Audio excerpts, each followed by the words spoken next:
So Patanjali says, after santosa comes tapa. Tapa means having control over the senses. Because senses give constant feedback to your mind through sense perception. I look at you, now I don't look at you. Again I look at you, how do I recognize you? Because the sense perception is there, stored in the unconscious mind. When you have complete control over your sense perception, you can make mind free. Because mind has employed agencies which are 10, 5 senses, 5 gross senses.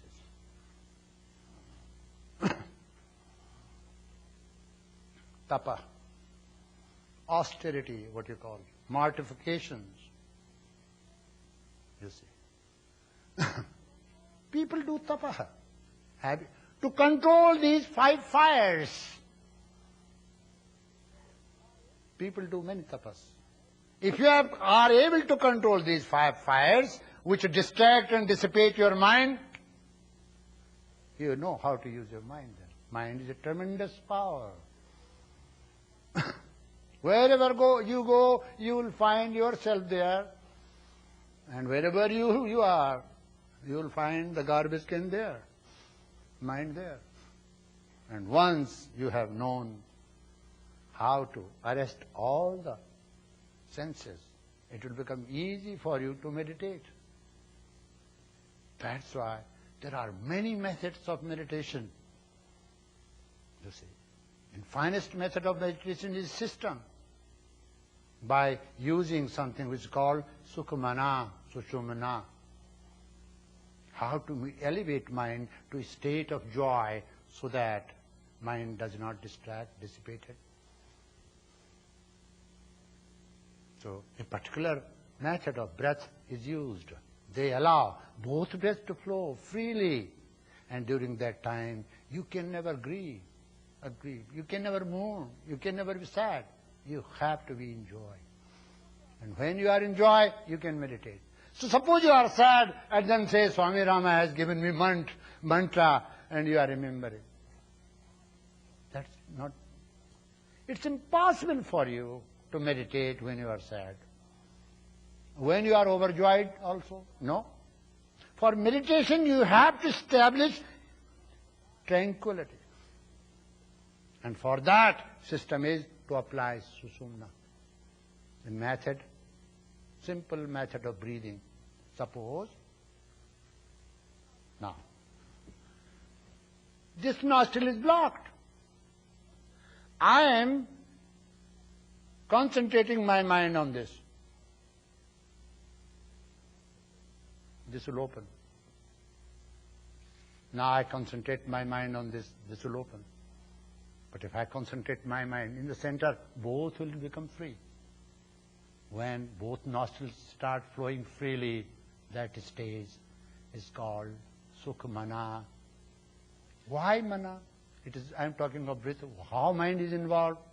Don't forget that mind and breath are 2 twin laws of life. Very interesting study. Something comes in mind, breath changes. Something happens to breath, mind cries. Bad news comes, your breath will become shallow. When a child sobs, breath becomes shallow. When you are sad, breath becomes shallow. Breath creates useless pause, which is very injurious, that might create coronary heart diseases. Therefore, harmonious breath is very good, but before you meditate, you learn how to apply Sushumna. And then mind does not want to come out. It wants to be in meditation. Oh, I wish everybody is gone, goes to bed and I meditate. You always feel like, oh, I'll wait for my meditation hour. Today what happens? You are sitting, pain is here, here. My husband said like this, my child said like this. You are posing to meditate, but that is not meditation. Because your system is not right. Because you have not decided to meditate. Because you have not done the preliminaries. Next comes Swadhyaya. I'll speak more on tapa. Swadhyaya means study. Study of the self and study of the scripture. You study your mind, action and speech. What are you doing? Are your actions right? Are they approved by your conscience?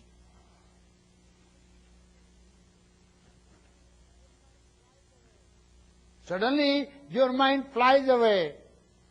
You all are champions in flying, but you do not know how to land. And there is always crash, you see. And mental crash again and again will make you nervous wreck. So Patanjali says, no. Swadhyaya, study. Study how your mind functions. Study how you speak. Study how you walk. This is study of the self. And study the scriptures given by the great people. Fourth is wonderful thing. Ishvara pranidhana. Now, these words has come 3 times in Patanjali. When I will talk next time, I will compare all these, why it has come. Learning to trust on the higher power, not totally. If you trust on human resources only, that's good in a way. Those who do not trust in the human resources, in their efforts, they are committing great crime against the Lord of Life, because Lord of Life has given you power and you are not utilizing those resources. This is okay up to this. But not relying on the power of the Lord and totally relying on the human resources and feeding your ego is very dangerous too.